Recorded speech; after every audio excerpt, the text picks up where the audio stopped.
ಇವತ್ತು ಬಹುಶಃ ಮಂಗಳೂರಿನಲ್ಲಿ ಒಂದು ಹೇಳಿಕೆ ಕೊಟ್ಟಿದ್ದಾರೆ. ಕುಮಾರಸ್ವಾಮಿ ನನಗಿಂತ ಭಾಳ ಲೇಟಾಗಿ ರಾಜಕಾರಣಕ್ಕೆ ಬಂದವನು ಅಂತ ಹೇಳಿ. ಅದು ನಿಜವೇ, ನಾನು ರಾಜಕಾರಣಕ್ಕೆ ಬಂದಿದ್ದು 95-96ರಲ್ಲಿ. ಆದರೆ ಒಂದು ಅವ್ರಿಗೆ ನೆನಪಿಸ್ಕೊಡ್ತೇನೆ, ಅವ್ರು ಹೇಳಿದ್ದಾರಲ್ಲ, ನಾನು ಅವ್ರ ತಂದೆ ವಿರುದ್ಧವೇ 1985ರಲ್ಲಿ ಚುನಾವಣೆಗೆ ನಿಂತವನು. ನಾನು ಕುಮಾರಸ್ವಾಮಿಗಿಂತ ಸೀನಿಯರ್ ಇದ್ದೇನೆ. ಕುಮಾರಸ್ವಾಮಿ ನಾನು ಬಂದು 10 ವರ್ಷ ಆದಮೇಲೆ ಬಂದಿದ್ದಾನೆ ಅಂತ ಏನು ಹೇಳಿದ್ದಾರೆ. ಇವತ್ತು ಅವ್ರಿಗೆ ಒಂದು ನೆನಪಿಸ್ಕೊಡ್ತೇನೆ, ಅದು ಕುಮಾರಸ್ವಾಮಿ ಚನ್ನಪಟ್ಟಣ ಈಗ ನೋಡೋರೆ, ನಾನು ಮೊದಲಿಂದ ನೋಡ್ಕೊಂಬಂದೆ ಅಂತ ಹೇಳಿದ್ದಾರೆ. ಚನ್ನಪಟ್ಟಣಕ್ಕೂ ನನಗೂ ಸಂಬಂಧ ಈಗ ಪ್ರಾರಂಭ ಆಗಿರೋದಲ್ಲ. ಅವ್ರು ನೆನಪಿಸ್ಕೊಡ್ತಾನೆ, 1985ರಲ್ಲಿ ದೇವೇಗೌಡರು ವಿರುದ್ಧ ಚುನಾವಣೆಗೆ ಸ್ಪರ್ಧೆ ಮಾಡಿದರು ಕಾಂಗ್ರೆಸ್ನಿಂದ. ಆ ಚುನಾವಣೆಯ ಉಸ್ತುವಾರಿಯನ್ನು ಜನತಾದಳದ ಅಭ್ಯರ್ಥಿಯಾಗಿ ದೇವೇಗೌಡರನ್ನು ನಿಂತಿದ್ದರು.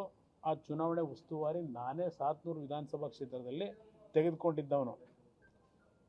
1985ರಲ್ಲೇ ಹಳ್ಳಿಗಳಿಗೆ ನಮ್ಮ ಪಕ್ಷದ ಕಾರ್ಯಕರ್ತರುಗಳು ಯಾವೊಂದು ಹೋರಾಟ ಮಾಡ್ಕೊಂಬಂದರು, ಅವರ ಜೊತೆಗೂಡಿ 85ರಲ್ಲಿ ನಾನು ಸಾತ್ನೂರಿನ ಪ್ರತಿ ಹಳ್ಳಿಗಳ ಪರಿಚಯ ಮಾಡ್ಕೊಂಡಿರೋವನು. ಒಂದು ಅವ್ರಿಗೆ ನೆನಪಿಸ್ಕೊಡ್ತೇನೆ. ಅದಷ್ಟೇ ಅಲ್ಲ, ಅವ್ರಿಗೇನು ಹೇಳಿದ್ದಾರಲ್ಲ, 10 ವರ್ಷ ಆದಮೇಲೆ ಕುಮಾರಸ್ವಾಮಿ ಬಂದಿರೋದು ಅಂತೇಳಿ.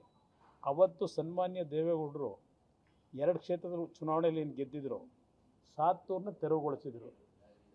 ಅವತ್ತಿನ ಕಾರ್ಯಕರ್ತರು ಕುಮಾರಸ್ವಾಮಿನ ನಿಲ್ಲಿಸಿ ಅಂತೇಳಿ ಒತ್ತಡ ಹಾಕಿದ್ರು. ವರದೇಗೌಡರು ಇವತ್ತು ನಮ್ಮ ಜೊತೆಯಲ್ಲಿಲ್ಲ. ಅವರೆಲ್ಲರ ಒಂದು ಒತ್ತಡ ಏನಿತ್ತು, ದೇವೇಗೌಡರು ಅದಕ್ಕೆ ತಲೆಬಾಗಿದ್ರೆ ಅವತ್ತು ಇವರು ಪಾಪ ರಾಜಕಾರಣಕ್ಕೆ ಎಂಟರ್ ಆಗ್ತಿರಲಿಲ್ಲ. 1985 ಉಪಚುನಾವಣೆ ನಾನೇ ಸ್ಪರ್ಧೆ ಮಾಡಿದರೆ ಆ ಕ್ಷೇತ್ರ ಅಷ್ಟು ಸುಲಭವಾಗಿ ಬಿಟ್ಕೊಡ್ತಿದ್ನ? ಇವರು 89ರಲ್ಲಿ MLA ಆಗೋದ?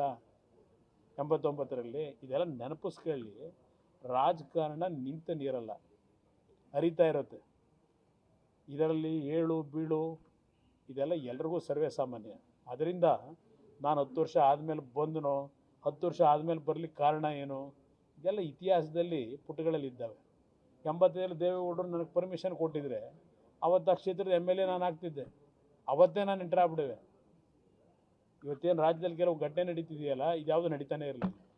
ನೆನ್ನೆಯ ದಿನ ನಮ್ಮ ಕ್ಷೇತ್ರ ಏನಿದೆ ಚನ್ನಪಟ್ಟಣಕ್ಕೆ ಉಪಮುಖ್ಯಮಂತ್ರಿಗಳು, ಜಿಲ್ಲಾ ಉಸ್ತುವಾರಿ ಸಚಿವರು ಹೋಗಿ ಜನರ ಕುಂದುಕೊರತೆಯನ್ನು ಕೇಳಿರ್ತಕ್ಕಂಥದ್ದಕ್ಕೆ ನಾನು ಅವರಿಗೆ ಅಭಾರಿಯಾಗಿದ್ದೇನೆ. ಈಗಲಾದರೂ ಚನ್ನಪಟ್ಟಣದ ಜನತೆಯ ಕುಂದುಕೊರತೆ ಕೇಳ್ತಕ್ಕಂಥದ್ದಕ್ಕೆ ಅವರಿಗೆ ಸಮಯ ಏನು ಸಿಕ್ಕಿದೆ, ಆ ಸಮಯವನ್ನು ಉಪಯೋಗ ಏನು ಮಾಡ್ಕೊಳ್ಳಿಕ್ಕೆ ಹೊರಟಿದ್ದಾರೆ, ಅದಕ್ಕೆ ನಾನು ಅಭಾರಿ ಇದ್ದೇನೆ.